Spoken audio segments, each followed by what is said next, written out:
प्रिय भाई बहनों, आज हम सभी कक्षा अष्टम सामाजिक विषय के अंतर्गत पाठ 1 के जो बचे हुए प्रश्नोत्तर थे उनको हल करेंगे और आप अपनी कॉपी में उसको फेयर कॉपी में आप उसको लिखेंगे।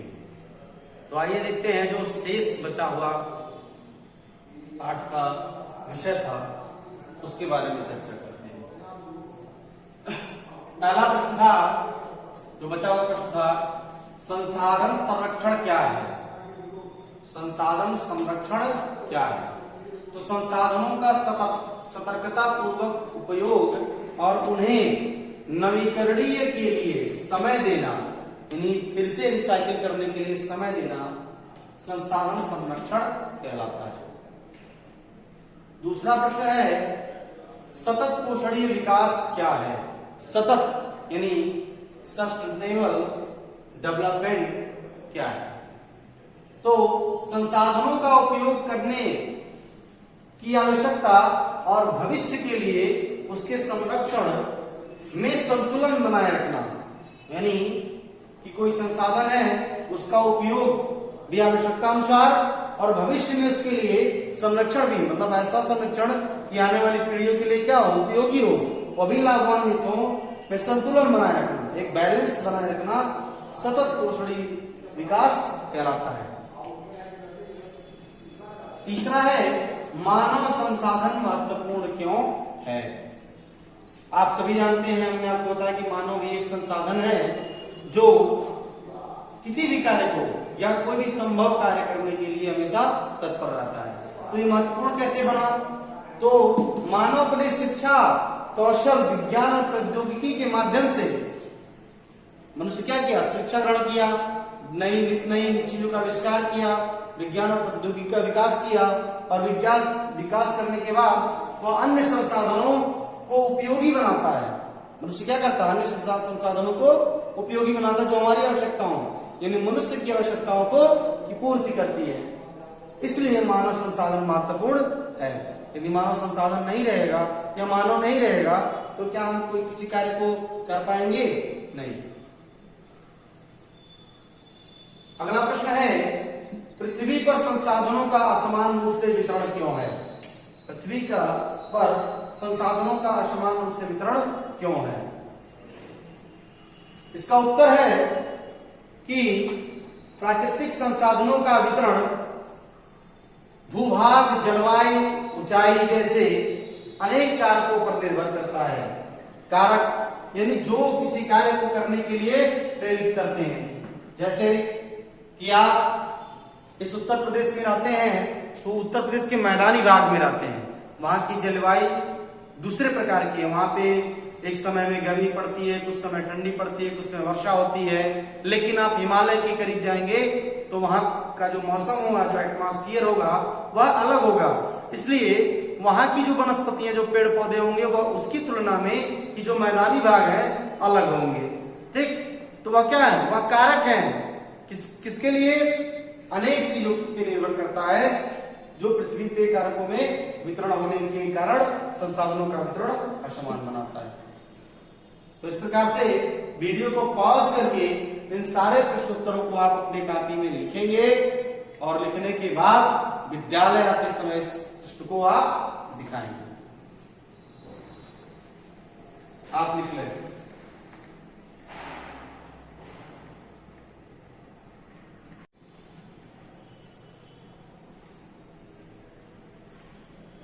प्रिय भाई बहनों, अगला प्रश्न है कि सही उत्तर पर निशान लगाइए। सही उत्तर पर निशान लगाइए। तो निम्नलिखित में से कौन संसाधन को निर्धारित नहीं करता है? संसाधन को निर्धारित नहीं करता है। पहला ऑप्शन है उपयोगिता, मूल्य और मात्रा। पहला है उपयोगिता, दूसरा है मूल्य, तीसरा है मात्रा। तो उपयोगिता तो निर्धारित करती है कि वह संसाधन है, भाई उपयोग में आएगी तभी तो हमारे संसाधन है। उसका मूल्य भाई कोई भी संसाधन है तो जाहिर सी बात है कि उसका क्या होगा? कोई मूल्य निर्धारित होगा। लेकिन मात्रा निर्धारित नहीं करती है। मात्रा कम हो या अधिक हो लेकिन यह हुआ यदि हमारे काम की है उपयोगी है तो हमारे लिए संसाधन है। तो इसका उत्तर जो होगा वह तीसरा होगा कि निर्धारित नहीं करता है। निम्नलिखित में से दूसरा प्रश्न, निम्नलिखित में से कौन मानव निर्मित संसाधन है? यानी मानव के द्वारा बनाया गया संसाधन जो प्रकृति से प्राप्त होता है उसको प्राकृतिक संसाधन कहते हैं, और जो मनुष्य बनाता है उसको हम मानव निर्मित संसाधन कहते हैं। तो पहला है कैंसर उपचार की औषधियां, या कोई मनुष्य बनाता है, ठीक। दूसरा है झरने का जल, जल कहां से प्राप्त होता है? सीधे हमको प्रकृति से प्राप्त होती है, इसलिए यह क्या है हमारे लिए एक प्राकृतिक संसाधन है। उष्णकटिबंधीय वन, वन तो कोई व्यक्ति पैदा नहीं करता, बनाता नहीं है, यह किससे मिलता है? प्रकृति से, इसलिए यह दोनों ना होकर के पहला जो ऑप्शन है कैंसर उपचार की औषधि, यह व्यक्ति द्वारा निर्मित है, इसलिए यह मानव निर्मित संसाधन के अंतर्गत आएगा। इसलिए इसका पहला ऑप्शन, इसका तीसरा ऑप्शन। अगला प्रश्न है कथन पूरा कीजिए। अनवीकरणीय संसाधन होते हैं। पहला ऑप्शन है सीमित भंडार वाले, मनुष्य द्वारा निर्मित, और तीसरा है निर्जीव वस्तुओं से व्युत्पन्न।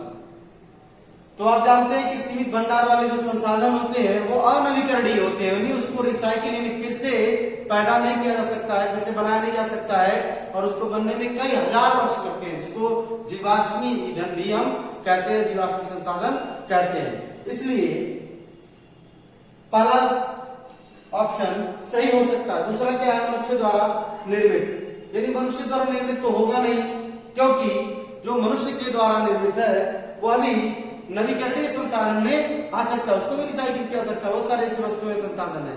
तीसरा है निर्जीव वस्तुओं से व्युत्पन्न, तो निर्जीव वस्तुओं से व्युत्पन्न भी कुछ संसाधन को भी हम रिसाइकिल कर सकते हैं, और रिसाइकिल करके उससे दूसरा संसाधन हम बना सकते हैं। इसलिए पहला क्या होगा?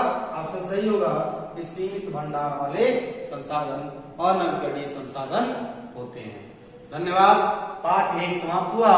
अब अगले वीडियो में हम सभी पार्ट 2 का अध्ययन करेंगे और उसके विषय वस्तु के विषय में समझेंगे।